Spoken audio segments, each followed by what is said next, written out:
नमस्कार, मैं हूं शिवम। आप सभी का स्वागत है। आपने भेड़ और बकरियों के बलि के बारे में सुना होगा, लेकिन आम आदमी की बलि के बारे में आपने सुना है? मुंबई की सड़कों से ये वीडियो वायरल हुआ। पूरे देश में इस वीडियो ने एक नई बहस को जन्म दिया। बहस आपके टैक्स से आपको ही प्रताड़ना देने के ब्लूप्रिंट से जुड़ी हुई है। क्या ये सियासी फरेब था या सियासी फरेब का नतीजा, जहां जनता के टैक्स के पैसे से जनता को ही रास्ता नहीं दिया जाता? ये दुर्लभ दिन है दुनिया की राजनीति के इतिहास का, जहां सत्ता विपक्ष के खिलाफ प्रदर्शन कर रही है। राजनीतिक शास्त्र में इसे ही जवाबदेही का हस्तांतरण, अंग्रेजी में शिफ्टिंग अकाउंटेबिलिटी कहते हैं। अपनी विफलताओं का या विधायी बाधाओं का दोष विपक्ष पर मढ़ने के लिए इसे एक रणनीति के रूप में इस्तेमाल किया जाता है। मामला क्या है? सरकार संसद में डिलिमिटेशन बिल लेके आई, बिल गिर गया और बीजेपी ने इसे महिला आरक्षण का अपमान बताकर पूरे देश को सड़कों पर उतार दिया। पीएम साहब ने खुद इस मुद्दे को हवा दी। महिला आरक्षण का विरोध करने वाली पार्टियां ये देश की नारी शक्ति को संसद और विधानसभाओं में उनकी भागीदारी बढ़ाने से कभी भी रोक नहीं पाएंगे। हो सकता है ये चुनावी मास्टर स्ट्रोक हो उनके लिए, लेकिन ये जो मुंबई की सड़क से वीडियो आया, इसको देश के ज्यादातर लोग खुद से कनेक्ट कर पा रहे हैं। ये कुछ वीडियो और देखिए आप। क्या ऐसे नियम है जो नहीं फॉलो होते हैं, बताएंगे?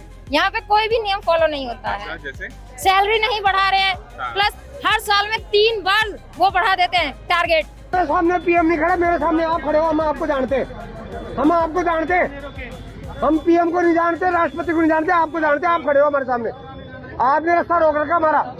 कि पीछे एम्बुलेंस फंसी हुई है, लेकिन यहाँ पे आपका वोट दिया हुआ कोई नेता आ रहा है और ये देखिए पीछे एम्बुलेंस फंसी हुई है। इनका काफिला निकलेगा, लेकिन आम जनता में कोई बंदा मरता है तो मर जाए, कोई फर्क नहीं पड़ता इन लोगों को।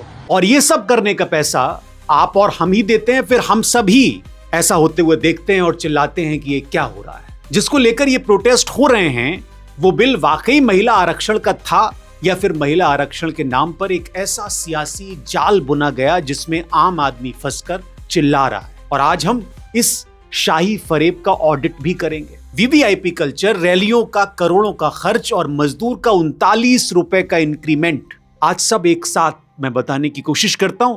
समझिए कि खेल क्या है। और सरकार डिलिमिटेशन परिसीमन का बिल लाई, विपक्ष ने विरोध किया, बिल गिर गया।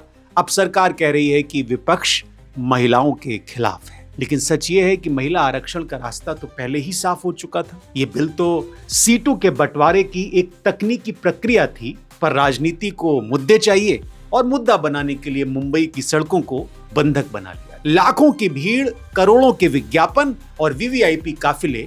एक तरफ ये शाही विरोध प्रदर्शन और दूसरी तरफ वही महिलाएं जो वर्किंग वुमेन हैं, जो मजदूर हैं, जो जाम में फंसकर बिलख रही हैं। क्या ये विरोधाभास आपको समझ आ रहा है? महिलाओं के सम्मान के नाम पर महिलाओं को ही सड़कों पर प्रताड़ित किया जा रहा है और हम कह रहे हैं कि महिला आरक्षण की बात करें। चलिए अब इस पूरी राजनीति का खर्चा भी मैं आपको बता दूं। जैसा कि मैं बताता हूं अपने शोज में, मैं कोशिश करता हूं कि इस पूरे ब्लूप्रिंट को, इस तमाशे के, इस द ग्रेट इंडियन सर्कस के तमाशे के ब्लूप्रिंट को मैं आपके सामने रख सकूं। प्रधानमंत्री नरेंद्र मोदी की सुरक्षा एसपीजी पर खर्च होते हैं करीब करीब 1,62,00,000 रोजाना। ये रोजाना का खर्च है। इन राजनीतिक रैलियों और प्रोटेस्ट में एक एक दिन का किराया या खर्चा 20 से 50 करोड़ तक पहुंच जाता है। ये पैसा किसका है? आपका। और इस खर्च के बदले आपको क्या मिलता है? मुंबई जैसा जाम और दूसरी तरफ 178 की न्यूनतम दिहाड़ी पर जीने वाला इंसान जब टीवी पर ये करोड़ों की रैलियां और वीवीआईपी का ये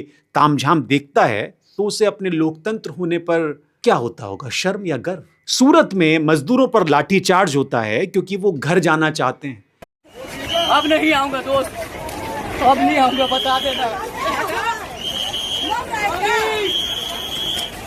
और मुंबई में सड़क जाम की जाती है क्योंकि नेताओं को अपनी राजनीति चमकानी है। अगले कुछ मिनट में मैं आपको ये बताने दिखाने की कोशिश करूंगा कि पिछले 10 साल में वीवीआईपी कल्चर पर आपके कितने हजार करोड़ फूके गए, जबकि आपके वेतन के लिए बजट हमेशा शून्य रहता है। अब बात करते हैं पैसे की, क्योंकि राजनीति की हर चाल के पीछे एक फाइनेंशियल ट्रेल होता है और वो ट्रेल आपकी जेब से शुरू होता है। ये सारा तमाशा, इसका पे आप करते हैं, खर्चा आप उठाते हैं, भले ही आप कुछ भी कहें। प्राइम मिनिस्टर की एसपीजी सिक्योरिटी का रोजाना 1,62,00,000 का खर्च यानी एक महीने का 48 करोड़ से ज्यादा, एक साल में 591 करोड़ से ऊपर सिर्फ एक व्यक्ति की सुरक्षा पर। और ये अकेले नहीं है, देश में Z+, Z, पाई कैटेगरी के सैकड़ों वीवीआईपी हैं। हर एक सिक्योरिटी का खर्च टैक्स पेयर उठाता है। एक बड़ी राजनीतिक रैली या जन आंदोलन का एक दिन का खर्च होता है 20 करोड़ के आसपास, कुछ जगहों पे तो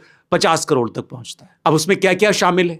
stage, sound, transport, security, advertisement, police deployment, ये सारा पैसा डायरेक्ट या इनडायरेक्ट पब्लिक रिसोर्सेज से ही आ रहा है। अब मनी ट्रेल देखिए आप, असली ब्लूप्रिंट यहीं पर है जिसकी मैं बात कर रहा हूं शुरू से। भारत की national floor level minimum wage 2017 से फ्रीज है 178 प्रतिदिन, यानी 5500 प्रति माह।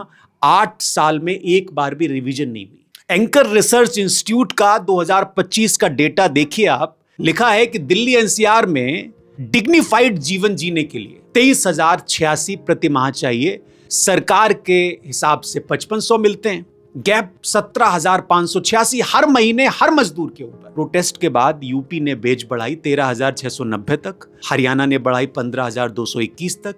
यूनियन की डिमांड हुई 26,000 लिविंग बेंचमार्क है, 23,086 दोनों राज्यों की बढ़ोतरी, बेंचमार्क से हजारों रुपए नीचे। ये सब कोइंसिडेंस नहीं है। जब मिनिमम वेज कम रहती है, फैक्ट्री ओनर का लेबर कॉस्ट कम रहता है, कॉर्पोरेट प्रॉफिट बढ़ता है, पॉलिटिकल डोनेशन होते हैं, स्टेटस क्यों बना रहता है। और जब वर्कर प्रोटेस्ट करें तो इंडियन एक्सप्रेस की एक रिपोर्ट है, उसमें पता क्या लिखा? सैलरी से डिटेक्शन, लाठियां, और अगले दिन टीवी पर एक नई रैली, एक नया मुद्दा, एक नया दुश्मन। Low minimum wage, low labour cost, high corporate profit और पॉलिटिकल फंडिंग, इसके बाद फिर से लो मिनिमम वेज। ये सर्किल है, ये इत्तेफाक नहीं है, ये एक डिजाइन है, सोचा समझा डिजाइन। सरकार खुद अपने टेंडर में 20,000 मांगती है लेकिन 13,000 में सेटल कर देती है। जब स्टेट खुद वेज चोरी का हिस्सा हो तो फिर इंसाफ की मांग आप किससे करेंगे? किससे उम्मीद करेंगे कि इंसाफ होगा? मैं ये लिख के दे सकता हूं, अगर आप जो ये कॉन्टैक्ट, सरकारी कॉन्टैक्ट उठते हैं, चाहे वो किसी भी डिपार्टमेंट के, उसमें जो सरकार की तरफ से तय